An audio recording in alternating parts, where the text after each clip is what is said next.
तुम्हें माने प्रत्येक दिन रिविजन करुछु कि जदि करूना तो आज निजको प्रस्तुत कर प्रत्येक दिन रिविजन करबा पाई प्रत्येक प्रश्नर उत्तर को लेखि लेखि निजे रिविजन करबा दरकार कहीं पढ़ा द्वारा पाठ बुझा पड़े निजे लेखि से प्रश्नर उत्तर को रिविजन करबा द्वारा पाठ दिमाग रे प्रवेश करे सेतिपाई तबे कौन सी विषय पढ़ुछ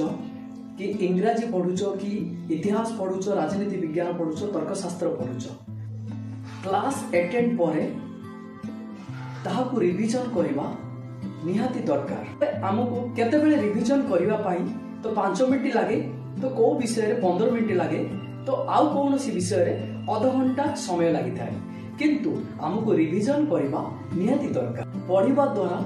बा कौन सी शिक्षक द्वारा यदि आम शिक्षा ग्रहण करिथाउ कि क्लास रे अटेंड रही जो शिक्षा ग्रहण करिथाउ से पाठ आमको सहज लागि थाए किंतु सेही सहज पाठ बुझीगला परे जदि आमे ताकू रिविजन न करिथाउ तो सेही सहज पाठ भी आम दिमाग रे प्रवेश करि न थाए सेते बेले सेही पाठ आम दिमाग रे रही थाए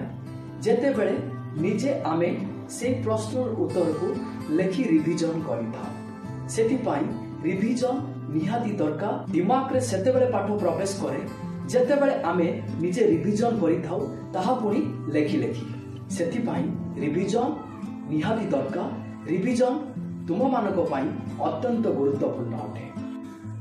जदि तुमे माने क्लास रे टॉपर होबा पाई चाहछो क्लास अटेंड परे सेही पाठ को रिविजन करबा आरंभ कर दियो ताहा पुनी लेखि लेखि